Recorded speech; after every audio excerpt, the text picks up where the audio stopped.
hacer la moderación, la va a hacer el profesor Germán García. Profe Germán García fue profesor nuestro durante mucho tiempo de la Cátedra de Investigación Periodística.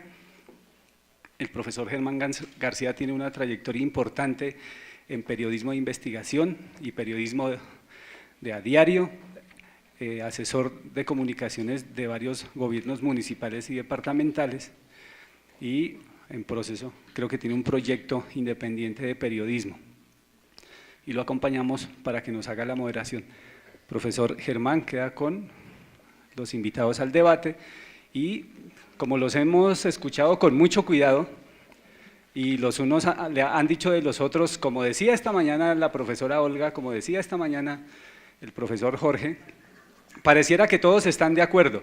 En este debate no los queremos ver de acuerdo, sino debatiendo, ¿sí? Queremos chispas, show, como dicen ustedes, porque sí sé que hay cosas crudas que debatir aquí, en este escenario de lo que es la academia, la economía y la comunicación democrática.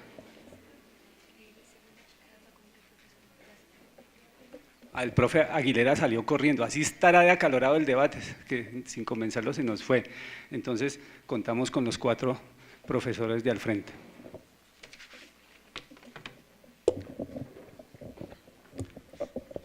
Bueno, muy buenas tardes a los participantes en este debate. Para mí es un honor estar al frente de este escenario coordinando el debate que ha propuesto AFACON, con todo el acompañamiento del programa de comunicación social de la Universidad de Boyacá, de la Facultad de Ciencias Jurídicas y Sociales. Es un gusto volver a ver caras conocidas de estudiantes con los que tuve la oportunidad de compartir en mi condición de docente en la Universidad de Boyacá. Como lo ha dicho el profe Jaime Pulido, estuve vinculado a la universidad durante casi 4 años. Salí luego a vincularme a otro tipo de procesos comunicacionales en el departamento de Boyacá, pero hoy estoy aquí muy congratulado además porque veo que muchos de quienes en esa época estaban apenas formándose, hoy tienen proyectos importantes desde la independencia, otros están vinculados a entidades, otros están ejerciendo el periodismo. Ahora, cuando la profesora Carolina Pinzón hacía su intervención, recordaba que a propósito del tema de la creación del semillero en periodismo narrativo 5 sentidos, de allí surgieron muchas inquietudes y hubo un panorama muy interesante de personas apasionadas por la investigación desde los primeros semestres. Eso quizá nos permitió olvidar una escena que aún la tengo presente del primer semestre del año 2009, cuando se inició la cátedra de investigación periodística. En esa época el grupo era un grupo grande, un grupo de casi 33 estudiantes, y tenía la oportunidad de compartirles acerca de los perfiles del periodista investigador, cuáles eran los retos, cuáles eran los sacrificios a los que se debían someter, cuáles eran las pasiones que debían seguir para ser realmente consecuentes con las dinámicas del periodismo de investigación. Hicimos un pequeño sondeo de cuántos de los 33 querían seguir el camino del periodismo de investigación.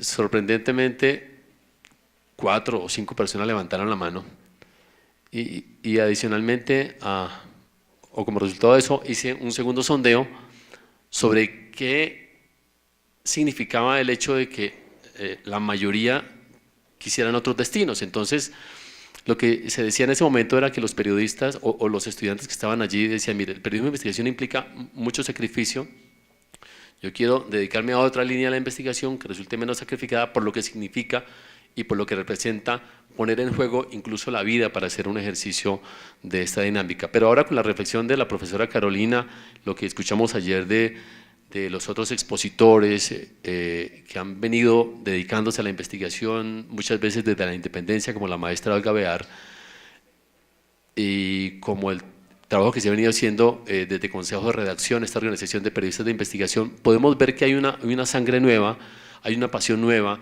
hay unos lineamientos que ya están, digamos, calando en la formación de los periodistas y de los comunicadores sociales en el departamento de Boyacá también, y vemos que hay una pasión grande por querer contar historias de paz. No quiero extenderme en esta introducción, solamente saludar a cada uno de los participantes en este debate, que el maestro Jaime Pulido ya lo hizo, y quiero plantear una primera inquietud que tiene que ver con lo siguiente. Los medios comparten una doble condición, prestan un servicio público y son empresas que por lo mismo buscan el lucro, el beneficio económico. Recordemos que este debate tiene un nombre que se le ha asignado, el de medios, economía, academia y comunicación democrática. En ese orden de ideas, esta primera inquietud es la siguiente: ¿cómo la academia de comunicación puede conciliar estas dos condiciones para una acción favorable a la paz, la democracia y el pluralismo? Repito el planteamiento inicial: los medios comparten una doble condición, prestan un servicio público y son empresas que por lo mismo buscan lucro. La inquietud planteada para los panelistas es: ¿cómo la Academia de Comunicación puede conciliar estas dos condiciones para una acción favorable hacia la paz, la democracia y el pluralismo informativo? Quiero ceder la palabra en primera instancia a la maestra Olga Bear para que nos ayude en dar respuesta a esta inquietud. La idea es que los compañeros de la mesa participen también generando debate en torno a esta pregunta. Muchas gracias, buenas tardes, y aquí nos preguntamos todos, ¿y yo por qué de primera? Pero bueno, ya, tocó. Así está el libreto. Muy bien. Bueno, creo que los medios de comunicación efectivamente son en su gran mayoría compañías, empresas que tienen que ser por lo menos autosostenibles. Ese es incluso uno de los retos grandes que tienen hoy en día los nuevos medios, que es cómo antes se decía, bueno, ¿y cómo creamos un medio digital? Bueno, lo creamos, ahora cómo lo administramos y finalmente cómo hacemos para que sobreviva. Pienso que los medios de comunicación que no tienen una fórmula de autosostenibilidad, pues forman parte del romanticismo y de algo que no es real, ¿sí? Lo que pasa es que hay diversas maneras de ser sostenible. Entonces, lo que preocupa en los medios de comunicación de hoy, sobre todo lo que llamamos los medios masivos en Colombia, es que su sostenibilidad está determinada por el gran poder económico, que es el mismo poder que tiene, digamos, la mayoría de los recursos a su disposición y que son los que dominan la economía en el país. Ayer lo mencionábamos, que es sencillamente aberrante que el dueño de un periódico como El Tiempo sea uno de los empresarios monopolistas más adinerados, que incluso está en las listas Forbes de los millonarios del mundo. ¿Qué podemos esperar en materia de una comunicación o de un ejercicio periodístico independiente del poder, cuando el que paga los salarios y el que pone la publicidad en ese medio de comunicación es uno de los 5 cacaos que hay en Colombia? Entonces, esa es para mí una dificultad muy difícil de sortear. Los nuevos medios, por ejemplo, han encontrado una manera de financiación que a mi modo de ver es interesante, pero que en algún momento se va a agotar, que es la de hacer talleres y la de hacer todo tipo de dinámicas para los mismos periodistas y para sectores interesados en temas de la educación, de la comunicación, de la paz, ahora también de todo este tema del conflicto y el posconflicto. Pero como les decía, eso tiende a agotarse porque ya desde diversas organizaciones, ONGs y demás, agremiaciones de periodistas, como que se ha empezado a entender que esa es una fórmula viable y todo el mundo anda como por el mismo camino. Entonces lo que abrió algunas sendas, como por ejemplo el caso de La Silla Vacía, que empezó a hacer talleres en Forma, y bueno, y otros medios como Quién y Qué y demás, pues ahora como que todo lo hacen, y entonces tampoco es que esté tan grande el mercado. Me choca hablar de esos términos, pero estamos hablando de la economía también.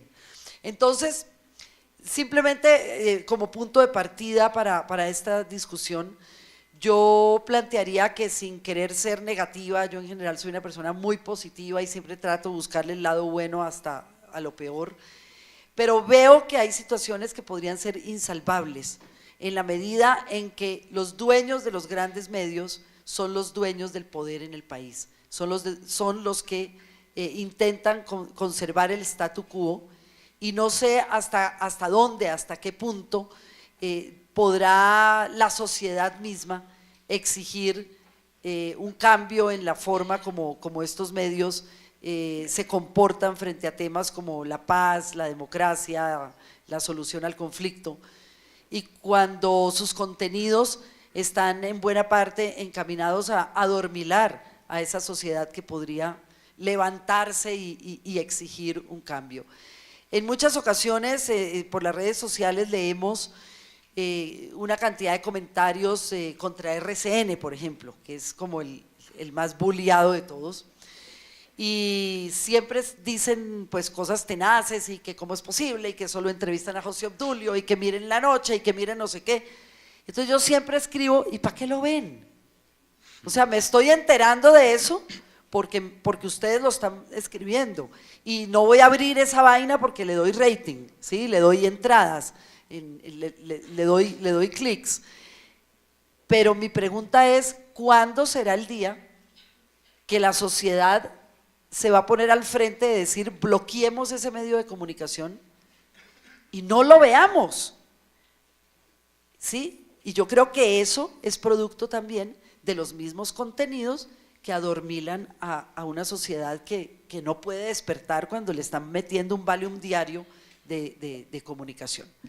Hasta ahí voy abriendo el camino. Bien, muchas gracias. Profesor Rafael Loaiza, a propósito de lo que ha planteado la maestra Olga Bear, sobre todo desde la independencia, desde hacer periodismo independiente, de lo que significa el sacrificio de gestar una propuesta periodística independiente, un poco retomando el planteamiento de la pregunta inicial es, ¿qué tan preparada está la academia, la Universidad Latinoamericana, para formar a estos nuevos comunicadores hacia el camino de la independencia? Lo planteo también porque muchos, me sucedió a mí, seguramente a muchos de mis colegas que están en ejercicio, cuando iniciamos el quehacer profesional, nunca pensamos en crear un medio, pensamos en trabajar en los grandes medios. ¿Qué está haciendo la academia precisamente para formar esa mentalidad de empresario, de emprendedor de los comunicadores de América Latina? Muchísimas gracias. Quiero agradecer la invitación al panel. Estoy medio colado, pero encantadísimo de conversar. Concuerdo con Olga. Aquí hay una gran paradoja que impide la solución o la presentación de soluciones ante esta disyuntiva, que es básicamente, existe la imparcialidad, podemos aspirar a ella, y cómo garantizar la imparcialidad. Un camino es evitando los conflictos de intereses, es decir, desvinculando a los medios de comunicación a la mayor cantidad de intereses particulares para que puedan servir, para que puedan ejercer el servicio público. No nos olvidemos que la información es un derecho. Es decir, entre los derechos fundamentales que tenemos los ciudadanos está el derecho a la información. Y tenemos derecho a conocer la información a partir de los parámetros más claros y precisos que se puedan conseguir de la verdad, aun cuando la verdad sea difícil de alcanzar porque depende de las perspectivas. Ya decíamos esta mañana, un periodista está determinado no solamente por el medio en el que está trabajando, sino también por su formación académica, por su ideología política, por su relación contractual con el medio, etcétera, etcétera. No existe la objetividad como tal, pero sí una aspiración razonable a la imparcialidad. Ahora, ¿cómo conseguimos esa imparcialidad? Hay una gran discusión sobre cómo lograr eliminar la mayor cantidad de conflictos de interés. Una versión es, si es la comunicación o la información un servicio público, entonces que la maneje el Estado. Y la otra ese es lo que se llama el régimen ajustado. Y la otra es que la maneje el mercado, como un poco criticaba esta mañana Francisco Sierra. Ahora, yo me pregunto cuál es la institución a la que tenemos que tenerle más miedo. Imagínense Donald Trump manejando el tiempo de Colombia, ¿no? ¿Qué nos da más miedo? ¿Donald Trump manejando el tiempo o Donald Trump siendo presidente de la República? ¿Se dan cuenta? Por un lado tienes a un tipo que es capaz de manejar, no sé si las líneas de opinión, pero controlar por lo menos el recorte de la realidad que se hace a través de la producción de noticias, y por el otro lado al mismo tiempo con el uso legítimo de la fuerza.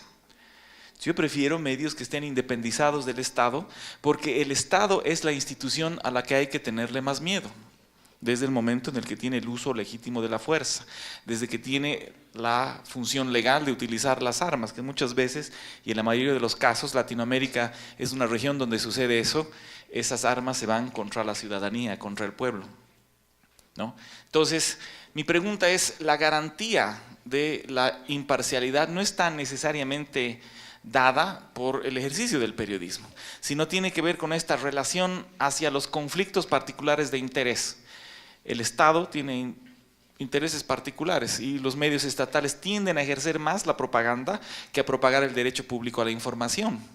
Y el mercado, dentro de sus conflictos pequeños, es un camino interesante para poder garantizar esa fiscalización al Estado. Entonces, no es que vamos a conseguir la objetividad pura o la imparcialidad pura, sino que vamos a lograr por lo menos frenar, contener o interpelar a la institución a la que hay que temerle más. Muy bien, muchas gracias, profesor Rafael Loaiza. La pregunta bajo el mismo parámetro ahora es para la profesora Guadalupe Pérez, y es un cuestionamiento a la academia, no solamente colombiana, sino de América Latina, en el sentido de que se ha quedado corta la formación de los profesionales de comunicación hacia el tema del emprenderismo. Seguimos formando empleados antes que empresarios en el ámbito de la comunicación. La pregunta es bien confusa, ¿no? Si seguimos, yo no formo ni empresarios ni emprendurismo, la verdad. Doy cátedra hace 5 años y de hecho ha sido en Colombia las primeras clases que he dado en la Universidad Javeriana y en la cooperativa, y en ninguna instancia se me ha ocurrido formar empresarios de medios, ni tampoco emprendedores que vayan a cultivar necesariamente su propio medio. Lo que yo trato de hacer a través de la academia, que me parece que es una apuesta que además la he obtenido en mi formación en Colombia, en la Javeriana, es formar personas que piensen.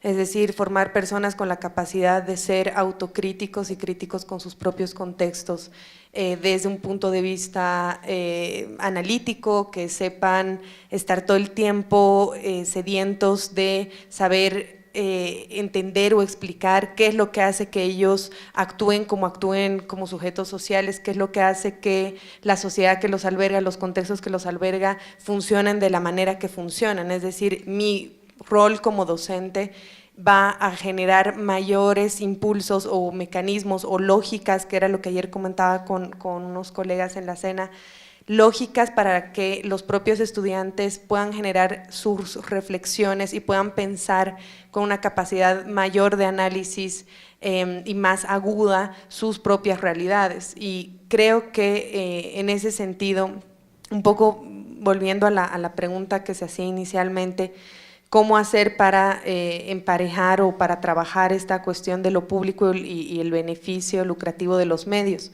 Yo creo que es importante definir lo público en términos del rol de los medios de comunicación y lo privado también, que tiene que ver con los medios de comunicación. Es decir, no es que algo por ser privado per se es malo, y no es algo que de a priori uno tendría que deslegitimar. En el caso boliviano, por ejemplo, hemos sufrido una transformación entre los dueños de los medios de comunicación más importantes, que antes eran privados y que, si bien tenían sus propios intereses, eran abiertamente privados y abiertamente manifestaban sus intereses. ¿Qué ha pasado? Que de un tiempo a esta parte el gobierno boliviano ha empezado a cooptar los medios de comunicación sobre pretexto que no informaban bien a la población. Entonces ha empezado a haber una cooptación de los medios por parte del gobierno. E incluso el mismo medio estatal, porque antes era estatal, y ojo, ahí hay que hacer una diferencia entre medio estatal y medio gubernamental, porque el Estado sí es de servicio público, y el medio privado, si bien vela por los intereses públicos, no necesariamente es de servicio público. En Bolivia el caso es que ahora la mayoría de los medios de comunicación masivos están cooptados por el gobierno, entonces hay una línea editorial muy fuerte, y el gran problema es que ni siquiera se conocen quiénes son los dueños de estos medios, es decir, ahí hay una fachada, pues una cortina de humo, como le dicen acá, para saber quiénes son los dueños de esos medios. Entonces yo creo que es importante conciliar que los medios de comunicación, aun cuando sean privados, su principal interés tiene que ser el interés público, al informar a las personas. Obviamente, en ese proceso de informar para el interés público, los medios de comunicación privados también verán cuáles son las coincidencias con sus propias líneas de pensamiento, porque es imposible pensar que un dueño de un medio de comunicación no tiene una línea editorial, no tiene una línea de pensamiento, no tiene una serie de creencias, de valores y de normas.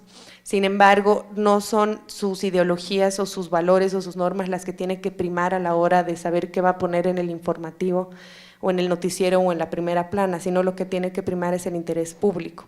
Ahí está la diferencia entre digamos, no necesariamente si tiene una empresa como un medio de comunicación, está bien que pueda lucrar a partir de ese medio de comunicación. El tema es que cuando informe no tiene que interceptar su propio beneficio, su propia particularidad al momento de poner una grilla o a poner una serie de contenidos, tiene que primar el interés público.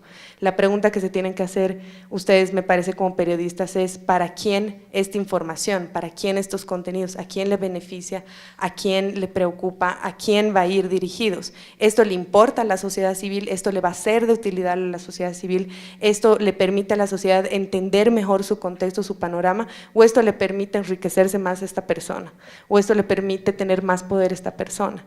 Entonces ahí sí es cuando uno ve el debate entre lo público y lo privado, y yo creo que lo importante es empezar a definir qué de lo público y qué de lo privado tiene que tener una empresa, pues, que trabaja con información, en realidad, pues, con los medios de comunicación masivos.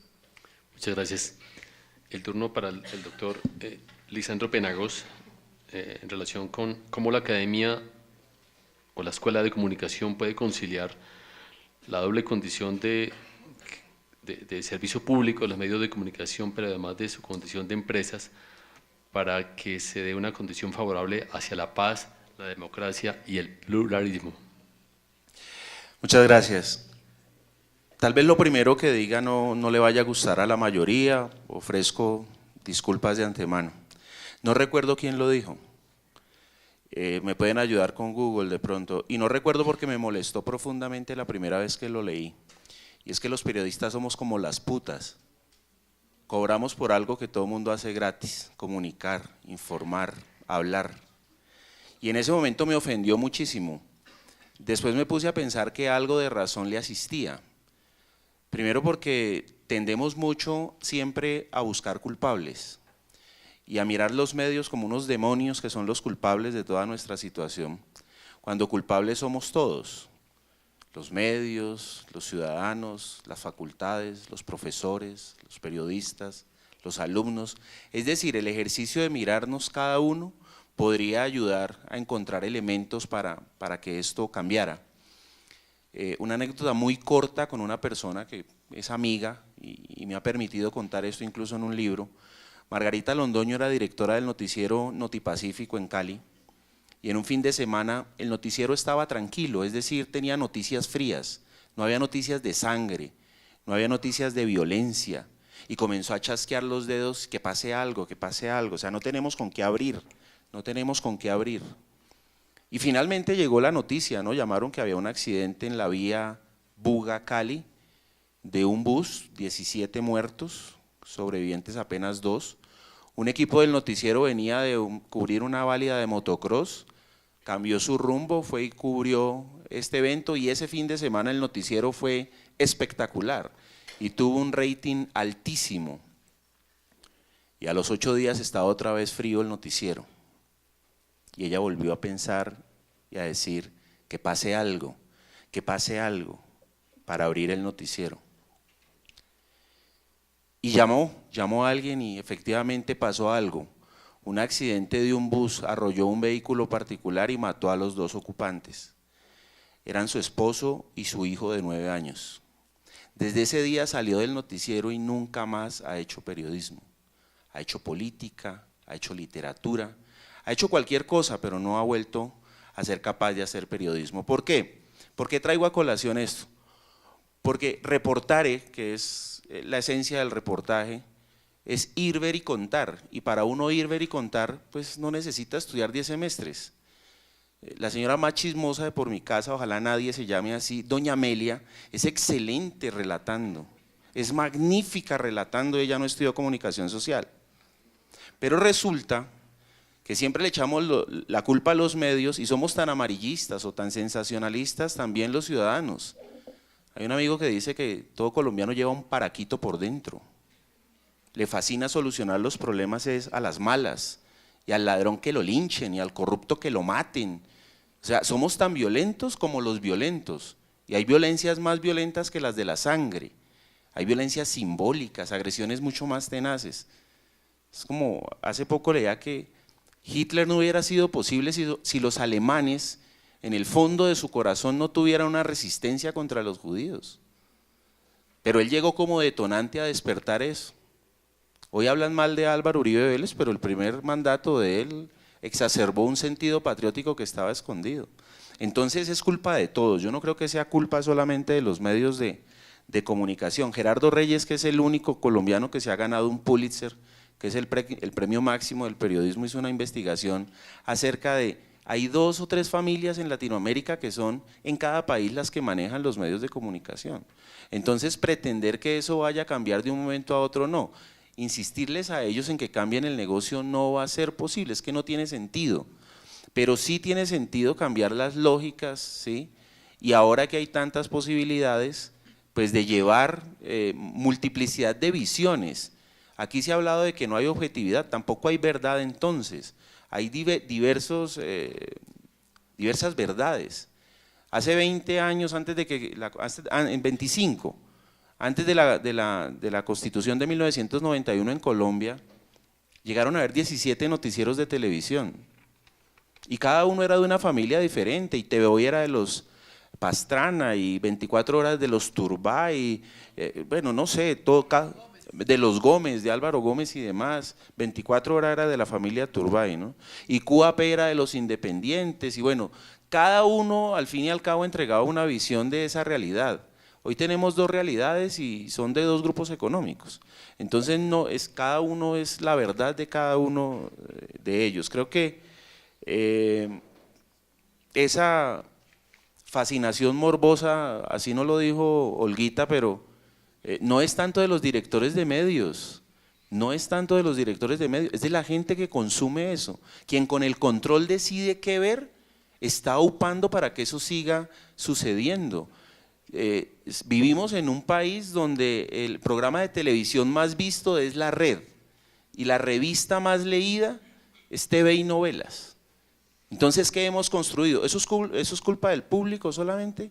No, es culpa de todos, de la escuela, de la familia, por ejemplo. Pero cada que se debate un tema, entonces hay que buscar un responsable. La familia le echa la culpa a la escuela, y la escuela a la academia, y la academia a la universidad, y la universidad al Estado, y el Estado le devuelve la pelota al papá y a la mamá, otra vez a la familia. Entonces creo que es más o menos eso, y por eso me dolió tanto que me dijeran puta. Debe ser doloroso, claro que sí. Muchas gracias, profesor Penagos.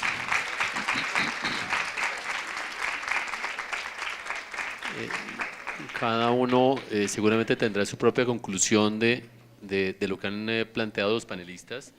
Yo me atrevería a señalar una general en donde nuestros invitados nos convocaron, tanto a los comunicadores periodistas como a las audiencias, a ser críticos de nuestra condición de periodistas, de nuestra condición de ciudadanos, frente a la realidad que cada día tenemos que padecer. Hay un segundo planteamiento que es el siguiente: el continente americano ha sido epicentro de importantes movimientos sociales, como el surgimiento de levantamientos populares en varias partes del continente, que en muchos casos dieron origen a movimientos guerrilleros o a partidos políticos de corte alternativo, o a propuestas como la de la teología de la liberación. Pese a ello, los medios alternativos en América Latina, salvo algunas valiosas excepciones por supuesto, no han logrado alcanzar las preferencias del público frente a lo que se puede denominar como los grandes medios de comunicación. La pregunta muy concreta en ese sentido sería, ¿cómo propiciar desde la academia la democratización, la alternatividad si se quiere, y el discurso social en estos medios, en estos nuevos medios, para realmente lograr el empoderamiento, el abordaje de unos discursos que nos interesen a todos y que resulten útiles para el crecimiento integral de la sociedad? ¿En el mismo orden?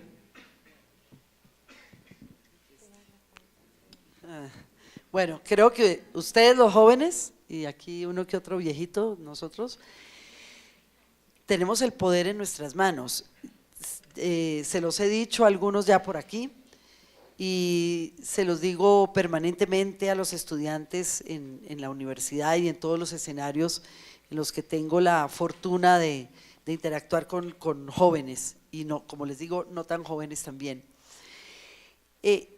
Ustedes nacieron, la mayoría son nativos digitales, nacieron casi que con el celular en la mano, pero lo que marca la diferencia es la forma como aprendemos a utilizar las nuevas tecnologías. Yo creo que el secreto es ese.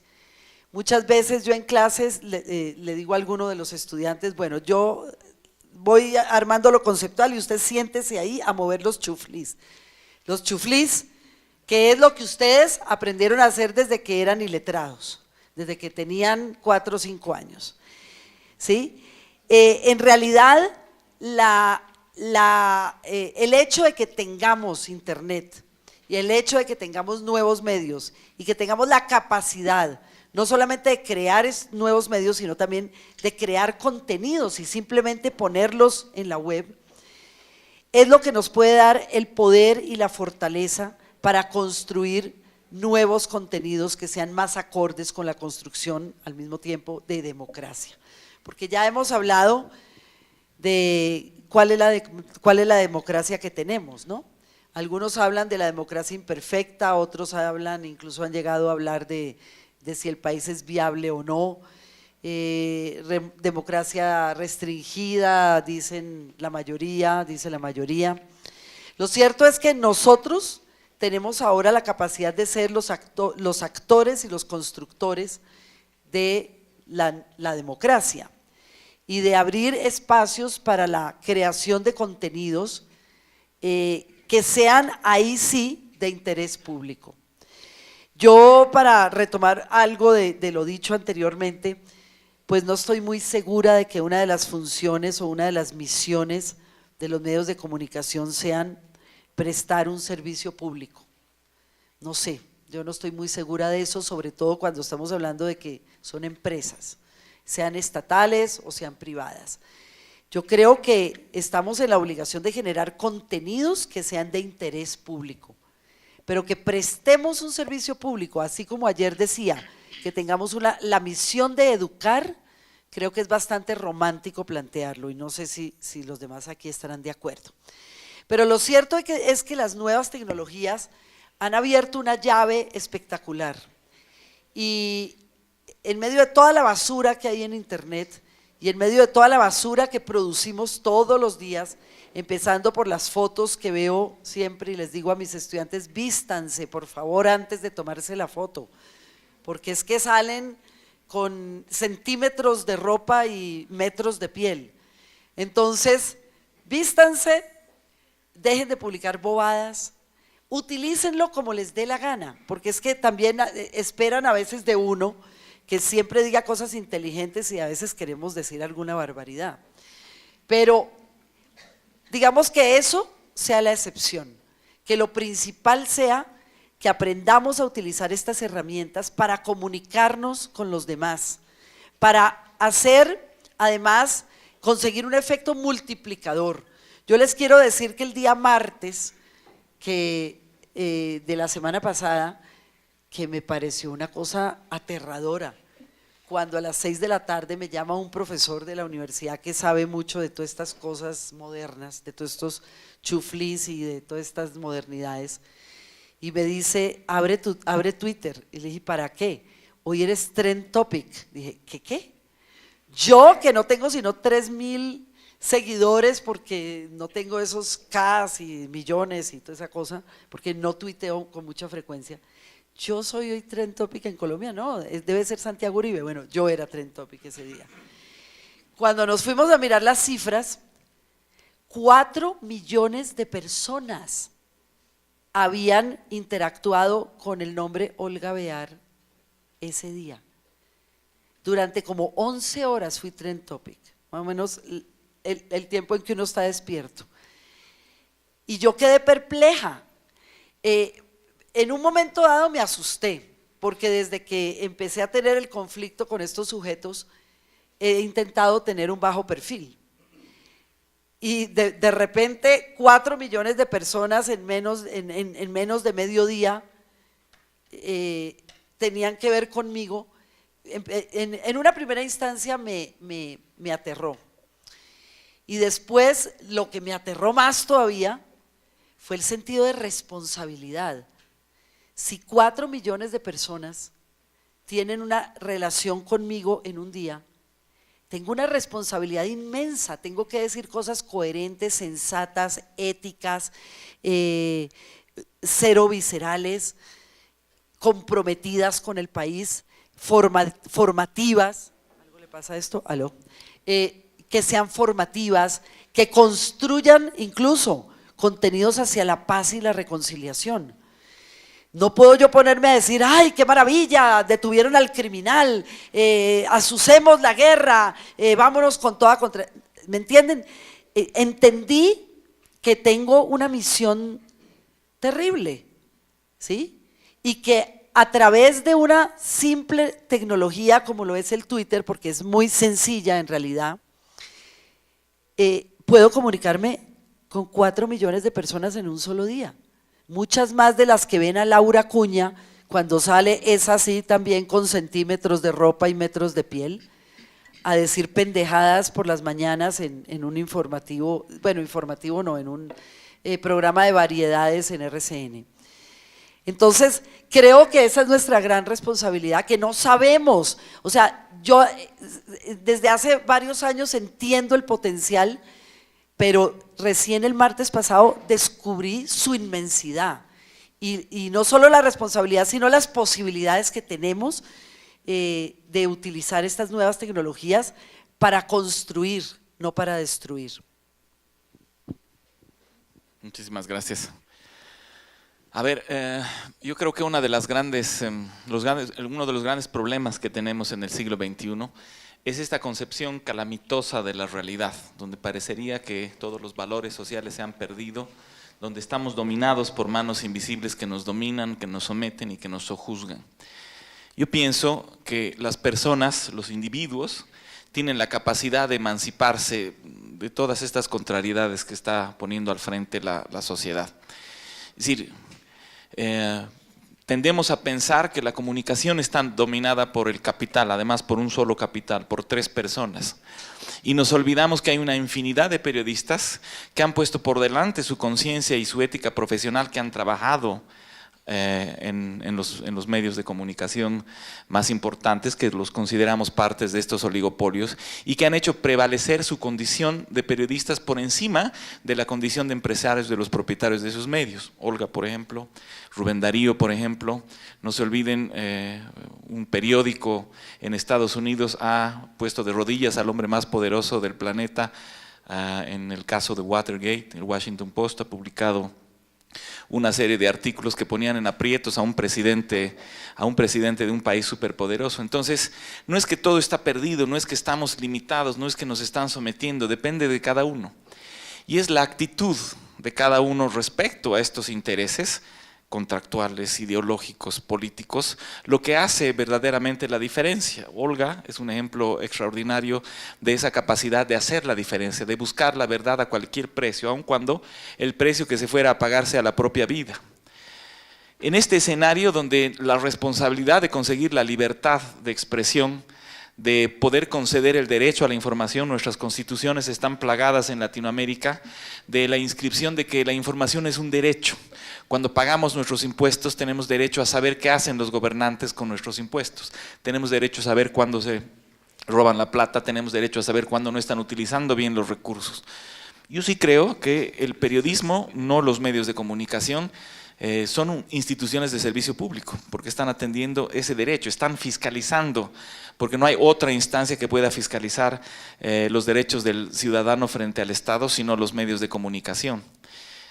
Ahora bien, en esta nueva era de la información, en este desarrollo interesante y extraordinario de los recursos comunicativos, estamos atendiendo a una democratización de la capacidad de comunicar. Y en este sentido, la pregunta inicial planteaba sobre qué tal si hablamos de los periodistas emprendedores. Todos nos hemos transformado con nuestros recursos limitados, con este teléfono inteligente, en voceros y fiscalizadores de la verdad. Y hemos empezado a tener un poder tan importante como esos oligopolios a los que le tenemos tanto miedo. Un estudiante puede viralizar un video y puede tener mayor tiraje que lo que tira El Tiempo de Colombia, La Reforma de México, La Razón de la Paz. Hemos empezado a adquirir un poder, no solamente porque nos hemos vuelto notorios, no solamente porque nos estamos mostrando al mundo, sino porque nuestra voz como ciudadanos e individuos se está empezando a escuchar. Yo creo sí en que el periodismo se va a transformar en un periodismo ciudadano, en un periodismo de las personas, donde los conflictos de intereses se eliminen, porque un ciudadano con su smartphone tiene tanto poder como un periódico con su rotativa. Yo el otro día he visto una estadística en el Twitter súper interesante, como ese video viralizado, no sé si ha ocurrido acá en Colombia, de esta mujer que se ponía delante del auto y le decía: Luis, que se baje esa mujer, ¿se acuerdan? Ese video viralizado ha tenido más reproducciones que el debate de los republicanos en las primarias de Estados Unidos. La gente ha visto más ese video publicado por una persona, las razones las podemos discutir en otro escenario, que lo que está pasando en la política y lo que los medios de comunicación están direccionando.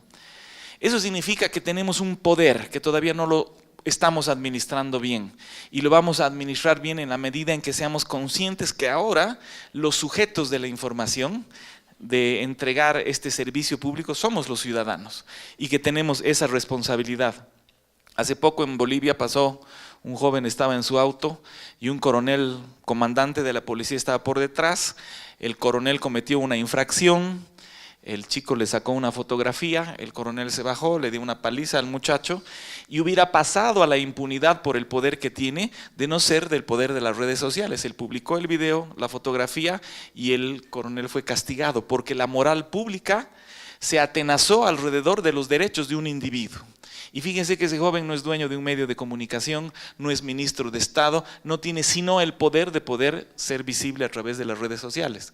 Entonces, un nuevo periodismo de responsabilidad, estoy de acuerdo con lo que dice Olga, es posible en tanto entendamos que este poder que tenemos de las redes sociales nos conlleva a una gran responsabilidad.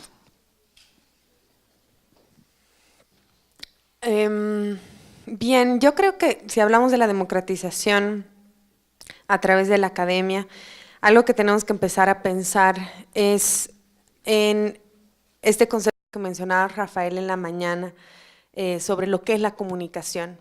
Nos desliguemos por un momento solamente el periodismo, nos desliguemos por un momento solamente los medios de comunicación y entendamos la comunicación como un concepto mucho más complejo, como una profesión mucho más compleja, como un saber hacer mucho más complejo. La comunicación como un proceso de entendimiento, que es lo que mencionaba Rafael en el debate de la mañana a partir de Schutz y de Habermas, porque es importante, ya lo que quería mencionar, igual que lo comentaba hace un momento con José Miguel Pereira, es que no veamos a la comunicación y solamente el rol de nosotros como comunicadores exclusivamente a través de los medios de comunicación masivos o de las plataformas que implican las redes sociales. Particularmente creo que los procesos de democratización se empiezan a impulsar también a partir del conocimiento, del respeto y del intento del entendimiento del otro que vive más lejos, del otro que no está en nuestra escuela, del otro que es de otro género, del otro que tiene una línea política diferente a la mía, del otro en general. Es decir, ¿cuántos de ustedes han empezado a partir de sus estudios en la universidad a investigar sobre lugares que no conocían, a leer la historia desde otra perspectiva, a tratar de investigar qué pasa en otras ciudades que no es la suya, en otros pueblos que no son los suyos, a trascender un poco el lugar cómodo en el cual ustedes están y todos estamos acostumbrados a estar cuando estamos en la familia, cuando estamos en la escuela? Yo creo que la academia lo que tiene que buscar es trascender aquellos lugares en los cuales nos hemos formado y estamos acostumbrados a estar para tratar de ampliar nuestra visión del otro y tratar de generar procesos de entendimiento del otro. La posibilidad, por ejemplo, que nos da la academia a través de la lectura, a través de la investigación, a través de la investigación en ciencias sociales, de la investigación periodística, de la línea de comunicación para el desarrollo, que tiene que ver con todo el proceso de interacción social, nos permite también canalizar formas y vías para que nosotros podamos conocer y entender mejor al otro, y eso en un trabajo constante y permanente nos puede permitir fortalecer no solamente la democracia, sino este proceso de socialización y este proceso de construcción de paz del cual ustedes están hablando tanto en Colombia hoy por hoy, pues y lo vienen reclamando desde hace mucho tiempo. Es decir, ¿qué pueden hacer los medios? Es importante. ¿Qué puede hacer el periodismo? Es fundamental. Pero ¿qué pueden hacer también ustedes como comunicadores por fuera de esos escenarios? Es algo que también ustedes tienen que pensar. Un ejercicio que, por ejemplo, yo les hago hacer a los estudiantes en primer semestre en la asignatura de Introducción a la Comunicación, que es la primera de las teóricas y de investigación en Bolivia, en la carrera de comunicación en la Católica en La Paz, es hacer un ejercicio de microetnografía urbana donde a estudiantes que están acostumbrados a estar en unas zonas de la ciudad vayan a unas zonas totalmente diferentes a hacer procesos de observación de periodos largos, de varias horas, de semanas, a entrevistar a otra gente que no hubieran entrevistado en ningún otro momento y finalmente a tratar de construir un proceso de interpretación sobre escenarios y espacios que ellos no habían podido reconocer antes. Entonces, me parece que esa es como una idea que puede estar bien o puede estar mal, aunque he tenido resultados muy interesantes por parte de los estudiantes, porque muchos de ellos incluso me dicen, yo no conocía esa parte de la ciudad. Yo nunca había ido hasta, por ejemplo, la Feria 16 de Julio, que está en la ciudad del Alto, que es una ciudad paralela a la ciudad de La Paz. Entonces, la posibilidad de trascender esos lugares, de observar al otro, de observar otros escenarios, también tiene que ser parte de aquellos ejercicios que fomentemos desde la academia para no solamente mejorar la democracia, sino también la convivencia entre los sujetos que somos parte de una sociedad. Pues yo también estoy de acuerdo con que hay que democratizar los medios, pero creo que también hay que democratizar el conocimiento. Y eso no va a llegar ni por mandato, ni por ley, ni por decreto. Creo que Internet ha hecho aportes supremamente significativos. Hoy por hoy la industria de la música cambió. Hoy ya no se venden discos, porque todos los discos usted los puede bajar de Internet. Hoy se venden conciertos, giras, ¿sí? Para poder ir a ver el artista. Eso hace un tiempo era impensable. Democratizar el discurso, democratizar el conocimiento podría ser un primer paso para desmontar algo que se ha venido diciendo hace 50 años, es que los medios informan, educan y entretienen. Yo creo que malinforman, contrainforman, reinforman. Los noticieros de la mañana son los mismos de las 11 de la noche y hay una cantidad de temas que están por fuera de su agenda. Que educan, pues yo creo que maleducan. Si hay tanta piel, ¿cómo es? Tanta piel y poca tela, pues maleducan. Laurita Acuña, pues chévere, ahí está, pero pues no sé, hay otros escenarios para ella, ¿no? Sin embargo, por ejemplo, en Colombia El discurso de un presidente, sea cual sea el presidente, alcanza 2 puntos de rating y cualquier protagonista de novela alcanza 12, 15, 16. Cuando Sandro ganó en Yo Me Llamo, la gente tenía que votar y pagar por votar. Pagar por votar. Y votaron más personas que por el presidente, que para elegir presidente. Entonces yo decía, no, pues Sandro presidente. Y cuando usted va a votar, la democracia no le cobra, o sea, usted va de gratis.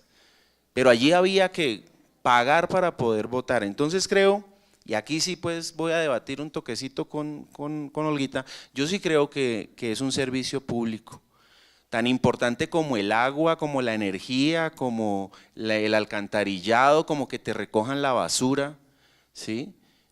En estos días ha hecho carrera que no, los gobiernos no cobran el agua al pueblo, lo que cobran es trasladarla de la fuente al grifo de la casa.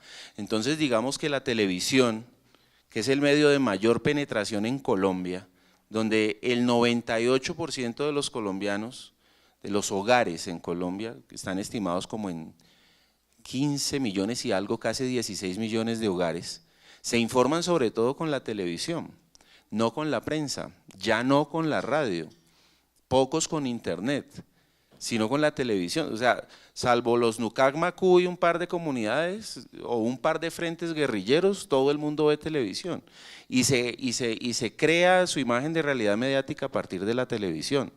Entonces, si no atendemos que es importante eso, tan importante como cualquier otro servicio público, pues creo que desaprovecharíamos una enorme posibilidad de hacer cambios sociales. Entonces, creo que esta democratización de los medios es supremamente importante, o si no va a seguir pasando lo que ha estado sucediendo.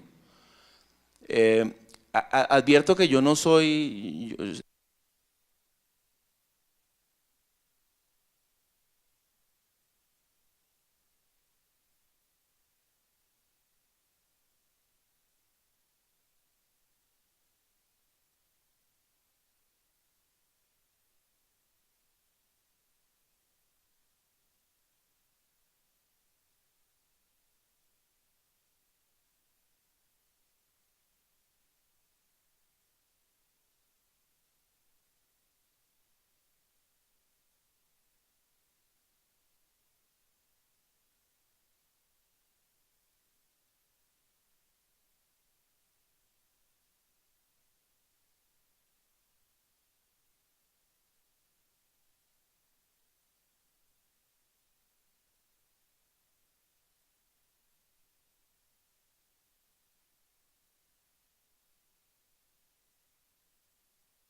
allá, a mi modo de ver por lo menos, de los medios de comunicación para las decisiones políticas que asumen un gobierno. Ya lo que yo decía ayer en la ponencia, si fueran tan importantes los medios masivos de comunicación, ¿cómo se explicaría uno, por ejemplo, el nivel de movilización sindical y movilización popular en países como Ecuador o como Bolivia, donde hay una movilización muy importante en el área rural, donde el acceso a los medios masivos de comunicación en muchos casos se limita a la radio? Entonces no hay una contradicción entre lo que estabas planteando inicialmente o después, o quizás yo no lo he entendido muy bien. Pues no, porque yo no lo dije que era exclusivamente. Es más, advertí que todas las izquierdas eran diferentes, todas eran muy diferentes.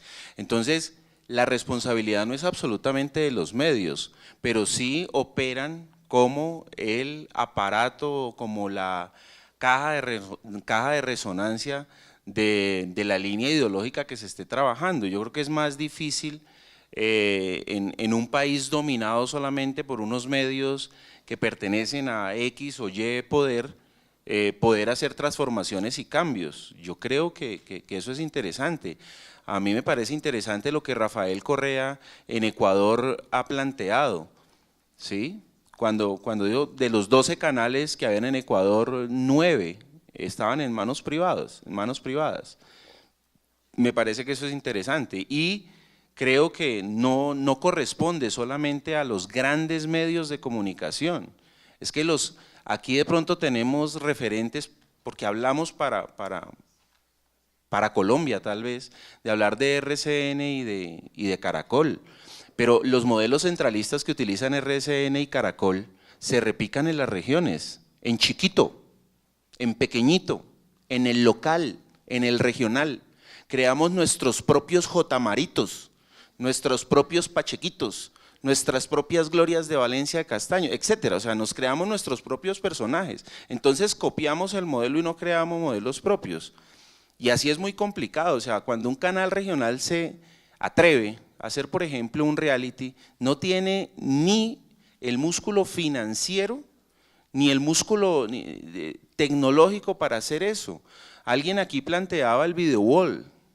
El video wall es esta pantalla de 14 metros de ancho por 6 de alto, donde una chica periodista con unas piernas divinas sale diciendo cualquier cosa. Vale 700 millones de pesos un video wall, sin contar con todo el aparataje que hay, comprar el software, el personal que lo maneja y tal. Nosotros en la universidad queda el noticiero 90 minutos y vale 1.200 millones de pesos al año y vende 1.300, o sea, él vende para sostenerse.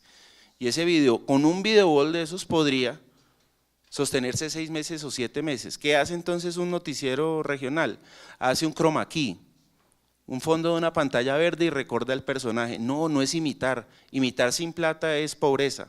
Entonces yo dije que esa responsabilidad podría caberle a los medios, pero porque es que los medios en lo local y en lo regional también multiplican muchas cosas, no es absolutamente eso. De hecho creo que en buena medida la corrupción, los malos manejos administrativos, muchas otras cosas han llevado a que en estos países la izquierda pierda ese poder de representación que ha tenido. Creo que no es exclusivo, profe.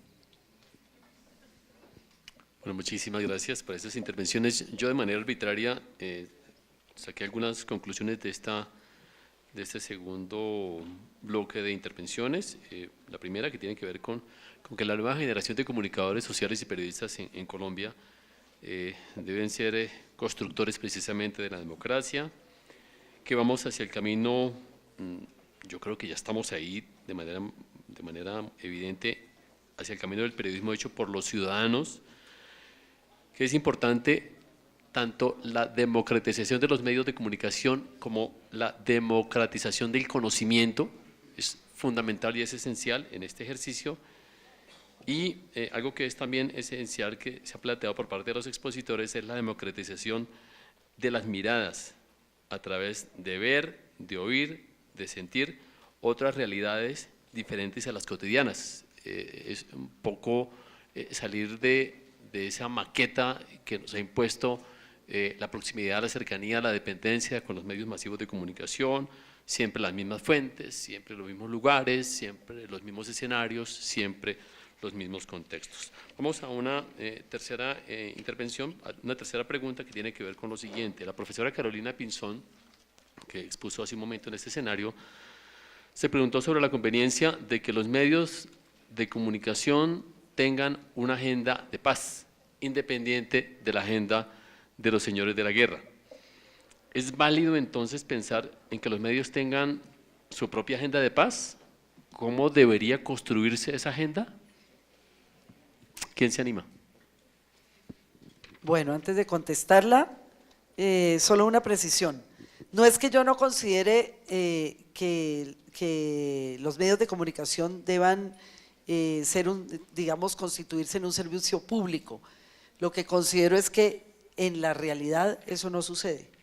Entonces que tenemos que ver cómo, o sea, no remar contra la corriente, sino dentro de esa perspectiva, cómo podemos de una forma realista pensar en producir contenidos que sean de interés público. Bueno, era una pequeña precisión. Yo creo que la agenda de paz forma parte de algo que yo he llamado agenda de país. Cuando hablamos de agenda de país, tenemos que pensar en la sociedad y tenemos que pensarnos como nación. Y una agenda de paz es como una agenda idealista por construir para futuro. Creo que es necesario que nos visualicemos nosotros como comunicadores y específicamente como periodistas, que nos visualicemos en un escenario diferente al que hemos vivido en estos 60 años. Y eso es lo que nos permite empezar a pensar en una nueva forma de narrar, una nueva forma de comunicar. Creo que así como en varios escenarios y ahora mismo se ha planteado que es necesario fundamentalmente pensar en la nación, pensar en las regiones, descentralizar la producción de los contenidos y sobre todo la forma como utilizamos o como consultamos a las fuentes.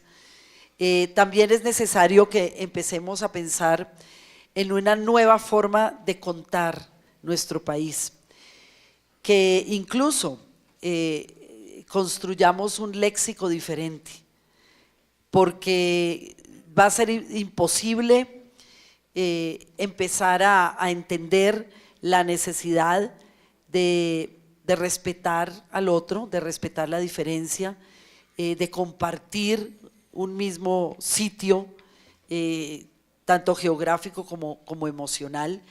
Si seguimos llamando al otro narcoterrorista, castrochavista, paraco, asesino, que es lo que, terrorista, que es como dicen en los medios de comunicación, el grupo terrorista de las FARC. Bueno, nosotros, ¿con qué derecho lo planteamos así? Nosotros no debemos calificar, no porque tengamos que ser objetivos, sino porque tenemos que empezar a construir un nuevo lenguaje. Que le llamemos pedagogía de paz, periodismo de paz, es una forma de hacerlo. A mí me parece que más cercano a mi forma de ver lo que se viene en el presente y en el futuro próximo, es pensarnos como país, pensarnos como nación, pensarnos como una nación en donde hay una gran diversidad de culturas, de formas de pensar, de formas de vivir, de ganarnos la vida, y que en la medida en que nos pensemos como nación, vamos a empezar, o sea, va a salir facilito ese nuevo lenguaje y esa forma diferente y nueva de narrar.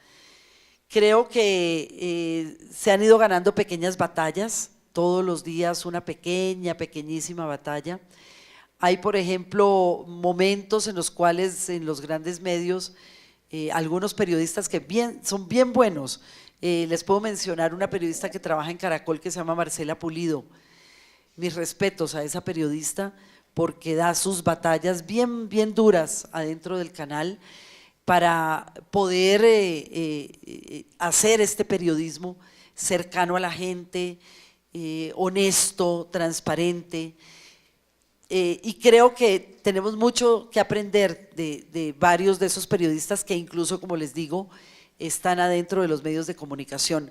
A veces, como en el caso de un periodista que trabaja en RCN, que me gusta mucho y que se llama Yamit Palacio, a veces no lo logra, a veces terminan pues destrozándole sus muy buenas ideas, pero en varias ocasiones gana esas pequeñas batallas en los consejos de redacción y está produciendo esos contenidos de paz. Entonces, creo que sí, que es el momento para que no solo desde la academia, sino desde el interior mismo de los medios de comunicación, tanto masivos como los nuevos, pues unamos fuerzas, ¿sí?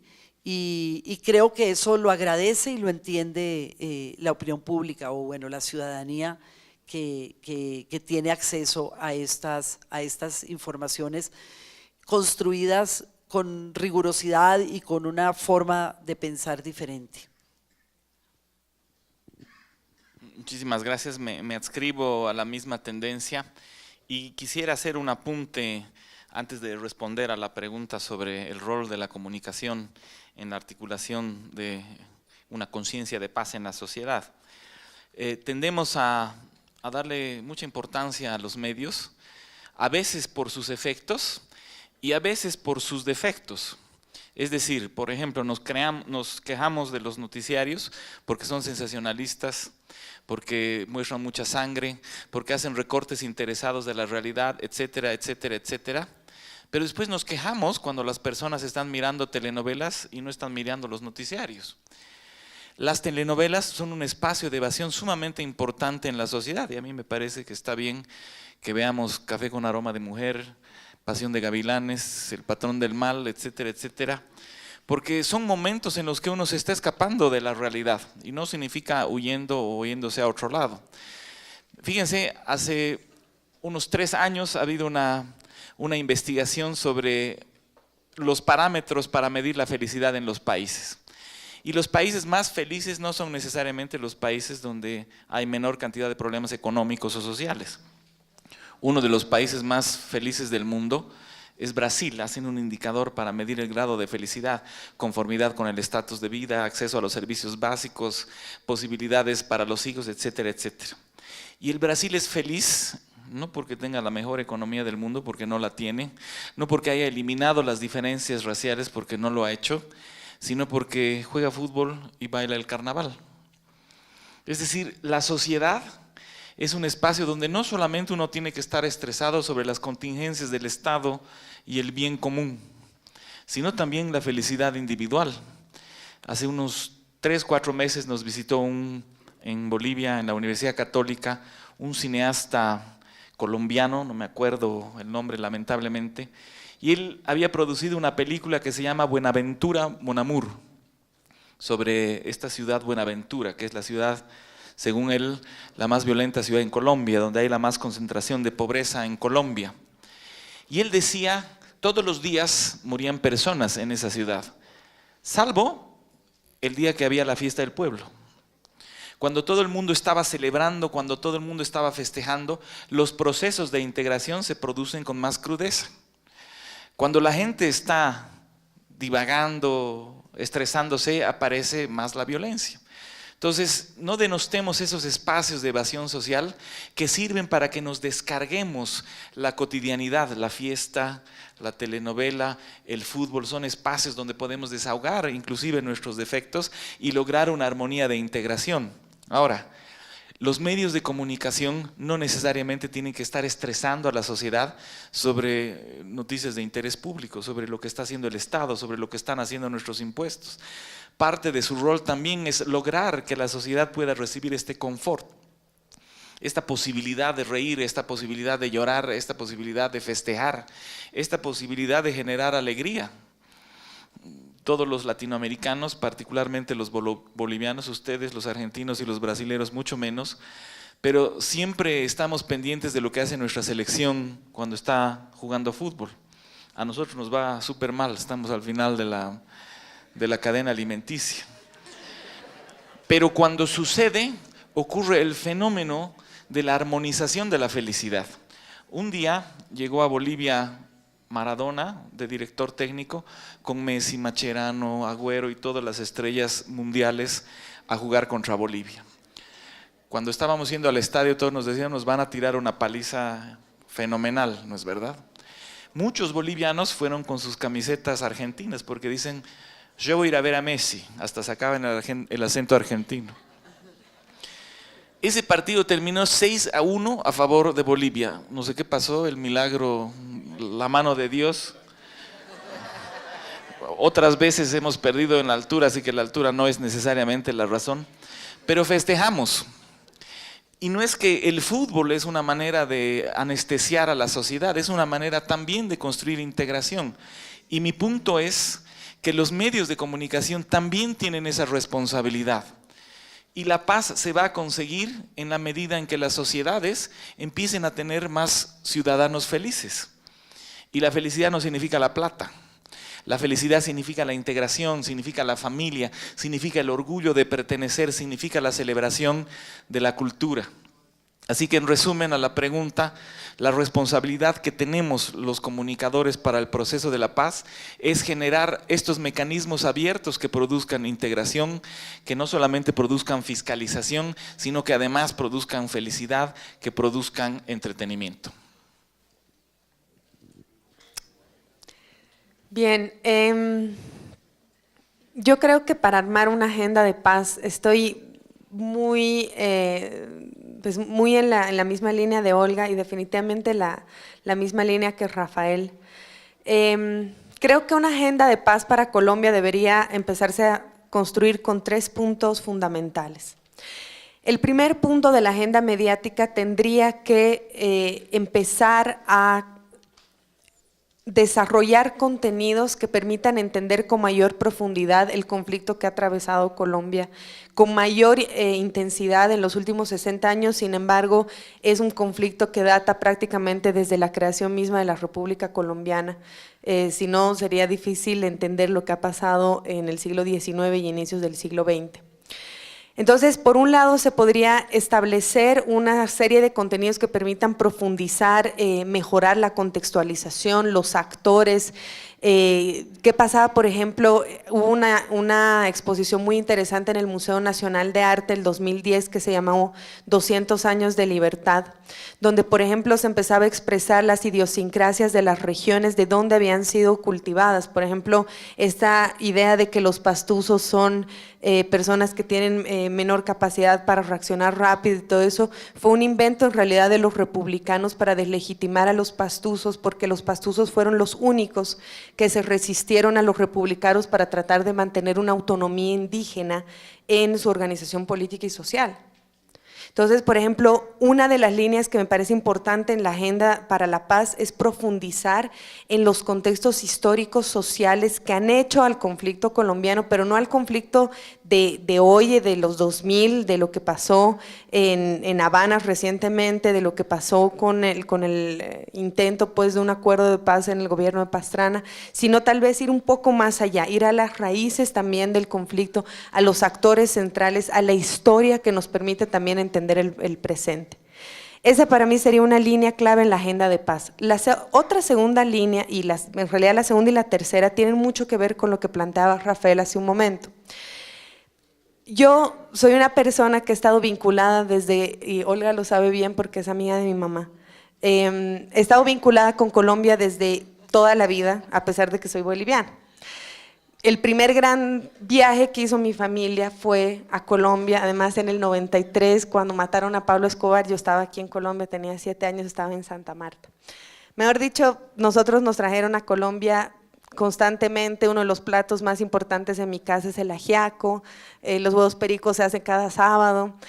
Y algo muy importante que se ha cultivado, por ejemplo, en mi familia, era este amor por Colombia y era esta aproximación con lo que pasaba en Colombia, con la historia colombiana y la política colombiana. Cuando yo vine a hacer el posgrado, mis compañeras de la maestría me decían, pero tú tienes una idealización de Colombia. Tú vives así como en una burbuja rosa de lo que es Colombia, y Colombia no es eso, Colombia es súper conflictiva y para resolver, pues yo tengo unas amigas como bien controversiales que son mis amigas hasta ahora, que me han enseñado mucho, pero por ejemplo ellas me decían, no, para resolver las cosas en Colombia, Hiroshima y Nagasaki. O sea, ese nivel de pesimismo que creo que también es una forma de pensar también Colombia.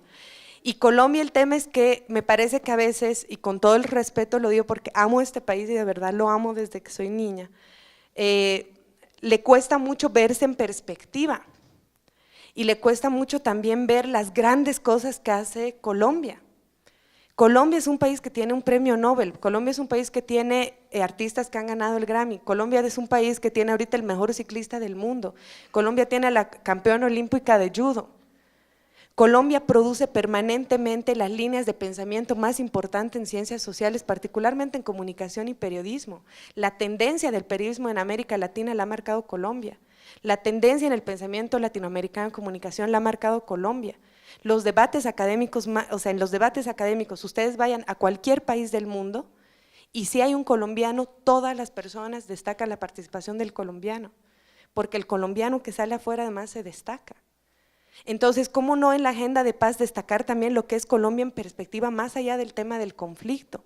Lo que hace también destacar a Colombia como país, la diversidad que tienen ustedes en términos geográficos, en términos culturales, en términos gastronómicos, es alucinante.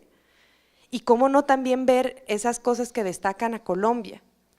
Y la tercera línea que yo pondría en una agenda para la paz es tratar de empezar a relevar otras problemáticas de la ciudadanía colombiana que no están necesariamente vinculadas con el conflicto. Ahí, por ejemplo, a mí una película que me ha marcado, digamos, mi imaginario de Colombia y que me la he visto 5 veces es La estrategia del caracol de Sergio Cabrera.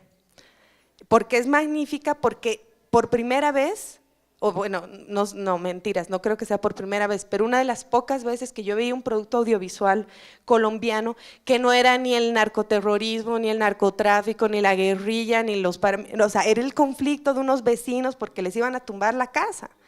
Y todo lo que hacen y esta cuestión de socializar el conflicto para tratar de resolverlo de una manera súper inteligente, y aquí está hijo de puta su casa, al fin, o sea, es alucinante esta película, porque te muestra otro conflicto que puede pasar en Colombia, que es que pierdas tu casa y no porque llegaron los paramilitares o porque llegó la guerrilla, sino porque se les ocurrió a estos señores pues vender el lugar donde estaba esta gente. Entonces también hablar de los otros conflictos que atañen a la ciudadanía, que son muchos y que son varios y que son del día a día, porque también por ahí se empieza a construir la paz, por debatir los otros conflictos. Los conflictos de la gente que no está necesariamente en el Putumayo, que no está necesariamente en Meta, sino que también vive en otros lugares y que tiene otro tipo de conflictos sociales que también tienen que empezarse a visibilizar. Y me parece genial también empezarlo a visibilizar como lo hizo Sergio Cabrera desde un guión espectacular y desde una gran película que sin deslegitimar, sin perder la capacidad crítica, lo narra con humor. Y aquí también destaco esto que dice Rafael. Es importante también que me parece que Colombia tiene una gran capacidad del humor negro, de la ironía. De hecho, yo me he vuelto muy irónica acá. Y yo me ofendí al comienzo con el humor colombiano, porque yo decía, no, y una amiga me dijo, si no estás en la jugada, pierdes.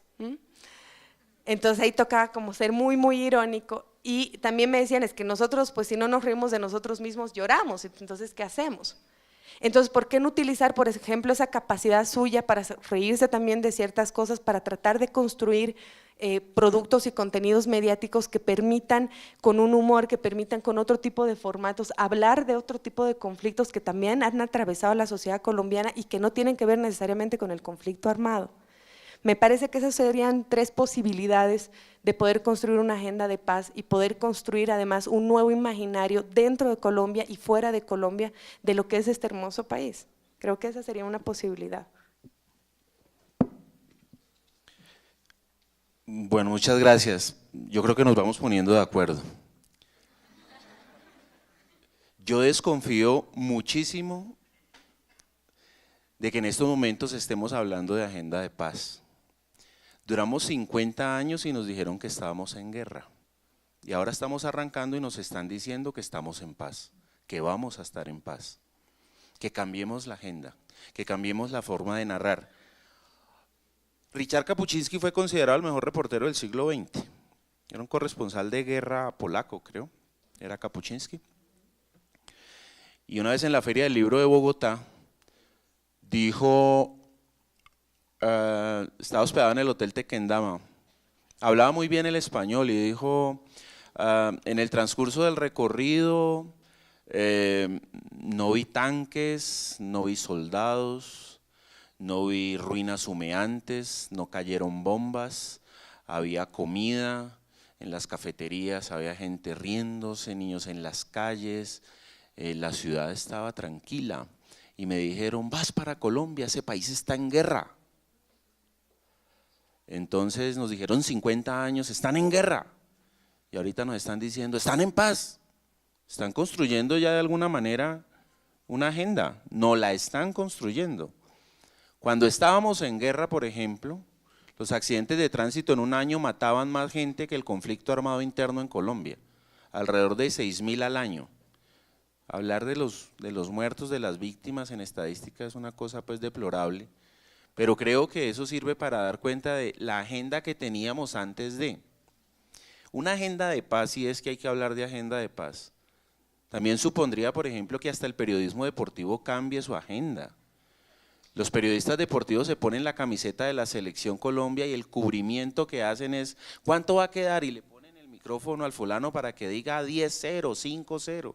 No hay análisis, no hay mesura, no hay objetividad, no la persiguen tampoco. Y se exacerba un nacionalismo mentiroso. Águila, que es la patrocinadora de la selección, es de SABMiller, una multinacional surafricana. Home Center es extranjera, Coca-Cola es extranjera. ¿Cuál nacionalismo? Y exacerban la rumba y la festividad y el juepajé, y después de cada partido de la selección, aquí, querido amigo, no celebramos tan tranquilos como en Bolivia, aquí hay que ir a recoger los muertos después de cada celebración. Y colapsan los hospitales, no sabemos celebrar, pero le echamos la culpa a SABMiller. ¿Quién vende cerveza? Hay un informe que da cuenta de los 8 millones y pico de cervezas que se venden cada día que juega la Selección Colombia. Entonces hablar de agenda de paz es hablar lo mismo que cuando nos decían que estábamos en guerra, pues de construir una agenda más equilibrada, con más voces, con mayor participación.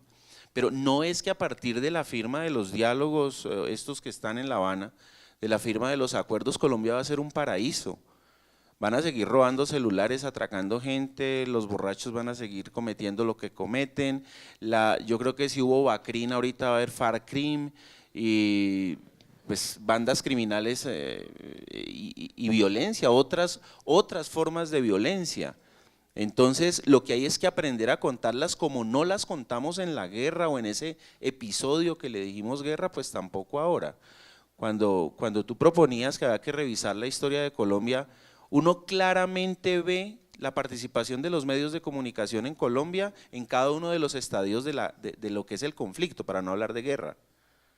Las FARC tienen 3 etapas, una etapa primero que es de violencia bipartidista, después una etapa de contrainsurgencia, pues, de combatir a los paras que lo combatían a ellos, y otra etapa al final que es de narcotráfico, que es la que los fortalece muchísimo, porque les permite los recursos para combatir de frente con un ejército regular. Ahí hasta se cambian de nombre. En la 7ª conferencia que ocurre como en el 82, las FARC se rebautizan FARC-EP, porque podían ya enfrentarse de manera regular. Entonces en esos 3 estadios uno puede mirar en el primero el papel definitivo que jugó, por ejemplo, la prensa. ¿Y la prensa qué? La prensa bogotana.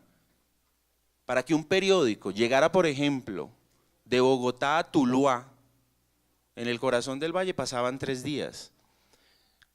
Con el asesinato de Gaitán, ¿quiénes fueron determinantes? La radio. A través de la radio se asusaba a ir a matar o conservadores o liberales. Y en la tercera etapa está la televisión, y ahorita ya hay nuevos medios, entonces comienzan a haber nuevas voces. Entonces creo yo que no se trata de dejarnos meter en la cápsula solamente de que es una agenda de paz, no, es una agenda de realidad.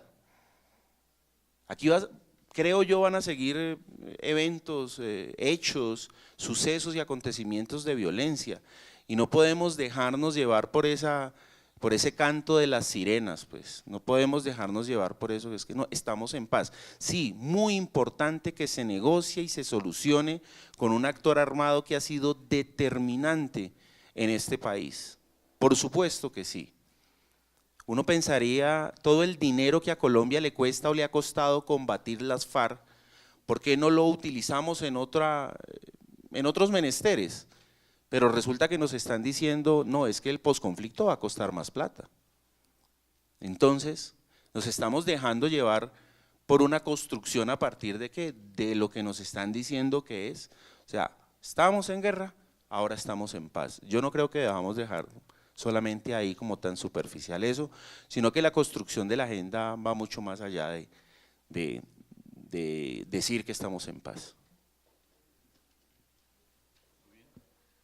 Muy bien, muchísimas gracias al profesor Lisandro Penagos, a la profesora Guadalupe Pérez, a la profesora Olga Bear y al profesor Rafael Loaiza por esta ronda de intervenciones, de donde me permití, insisto, de manera arbitraria, tomar algunas conclusiones.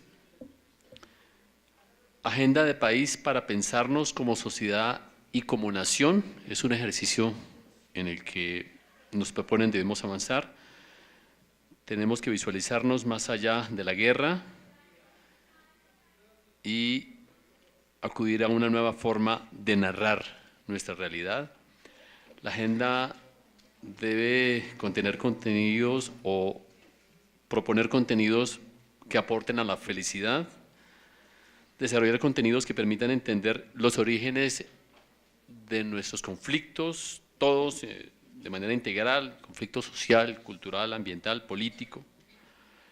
Se ha hablado también en este escenario de la agenda de la importancia de incorporar el término de la diversidad y una advertencia final que hace el profesor Lisandro Penagos acerca de la agenda de paz.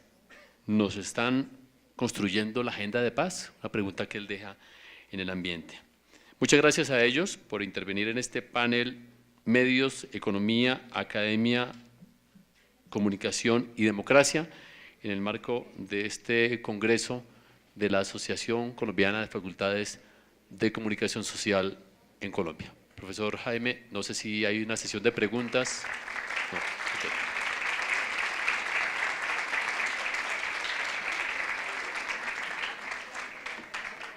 Nuevamente agradecemos al profesor Germán García por su moderación en este debate en el que participaron Rafael Loaiza, Olga Bear, Lisandro Penagos y Guadalupe Pérez Cajías, un debate titulado Medios, Economía, Academia y Comunicación Democrática, con el cual finalizamos esta segunda jornada en nuestro 39º encuentro académico y Asamblea Nacional de la Asociación Colombiana de Programas y Facultades de Comunicación, AFACOM. A continuación tendremos las palabras y el acto de cierre oficial a cargo de Edna Yanira Romero, profesora y decana de la Facultad de Ciencias Jurídicas y Sociales de la Universidad de Boyacá, y Rafael González Pardo, presidente de AFACOM.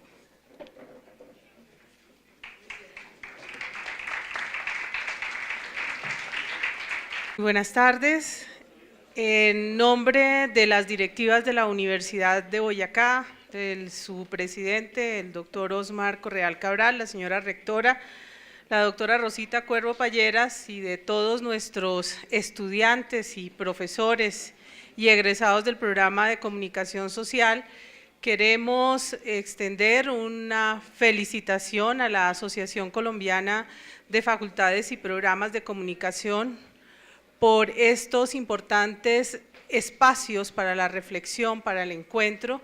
Asimismo, agradecerles a todos los conferencistas, todos los ponentes que han participado con gran entusiasmo, con mucho compromiso en este encuentro académico que nos marca un camino, y es el camino de buscar siempre nuevos escenarios, nuevas metodologías, nuevos lenguajes para narrar y contar la paz, pero también para hacer memoria y para dinamizar el tema de la comunicación, que no solamente pasa, como bien lo han manifestado aquí, por los medios masivos, sino que tiene un escenario aún más intenso, más dinámico, y es la comunicación del día a día, en donde nosotros los comunicadores sociales estamos llamados a hacer una pedagogía. Y pienso yo que en este orden de ideas también debemos hablar de la pedagogía de la esperanza y del optimismo. No podemos pensar en que si el país no ha sido tan viable hasta ahora, estemos condenados a la desesperanza y tengamos que mantenernos en este estado de cosas por siempre. La academia debe rescatar la esperanza y debe rescatar la oportunidad y debe rescatar la utopía. La utopía es el comienzo de un proyecto posible, y en ese orden de ideas debemos, y es la invitación que creo nos queda a todos, debemos mantenernos siempre en la lucha por la construcción de una sociedad mucho más justa, una sociedad que aprenda real y efectivamente a convivir, una sociedad en donde la comunicación es vital, es fundamental, y no podemos alejarnos de ella, ni podemos permitir que siga sumida en la desesperanza, en el negativismo y en el no es posible. Yo creo que sí es posible y que en cada uno de nosotros está la oportunidad de generar un cambio, de generar una nueva sociedad, lo digo, unos nuevos lenguajes, una nueva comunicación, unos nuevos medios, en donde también la formación de públicos, como lo ha manifestado en muchos escenarios el maestro Jesús Martín Barbero, es necesaria, es indispensable, y nosotros tenemos mucho que aportar allí. A todos de verdad, mil y mil gracias por su participación en este evento.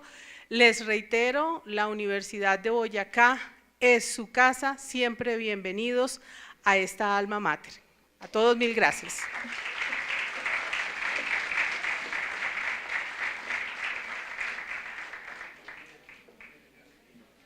A continuación, la intervención en este acto de cierre del presidente de AFACOM, el profesor Rafael González Pardo. Buenas tardes.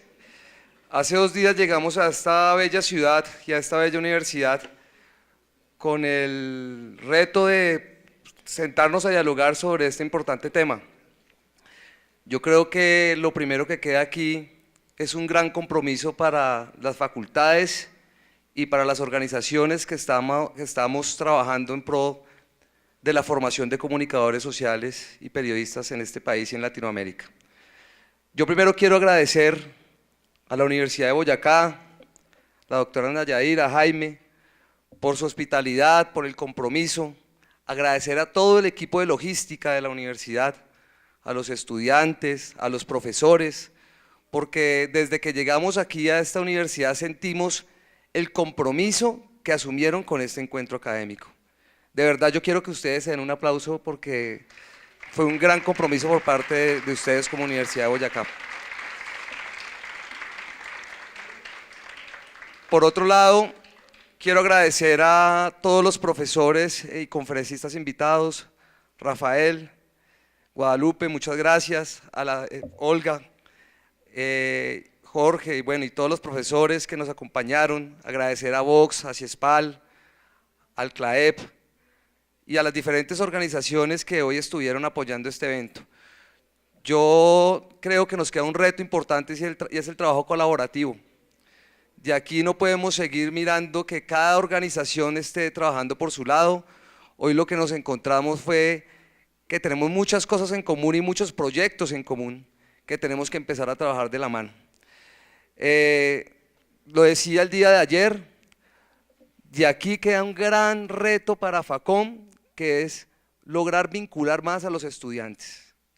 Los estudiantes tienen que apropiarse de la asociación, desde los proyectos académicos, desde las iniciativas, desde el que conozcan las publicaciones que estamos haciendo al interior de las facultades.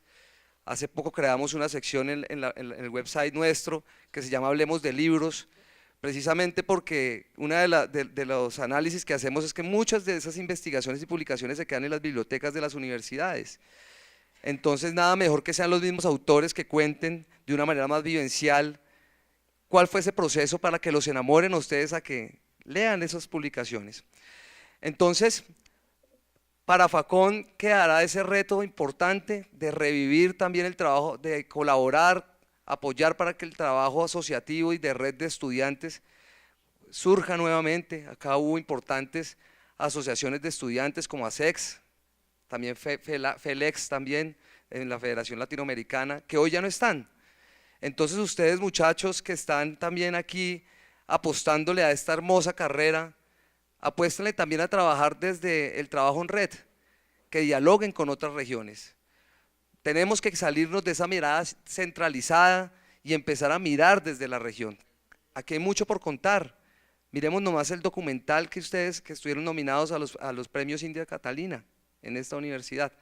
Entonces, yo les quiero agradecer porque ustedes mostraron el interés, estuvieron muy atentos, tuvimos diferentes posturas, diferentes tipos de análisis, desde diferentes campos de la comunicación, y yo creo que el objetivo del ejercicio se cumplió, que es el que ha tenido este consejo directivo, y es darle fuerza a los encuentros académicos, que sean verdaderos encuentros académicos, que sean encuentros en donde tengamos experiencias de diálogo y análisis. Agradecer a todos los decanos asociados de AFACOM por todo el compromiso, por estar hoy acá. Estoy seguro que de acá saldrán importantes insumos para mañana nuestra asamblea, y que estoy seguro que encuentros como estos vendrán, y proyectos y retos también. Muchas gracias a ustedes y de verdad nos vemos en el próximo encuentro académico.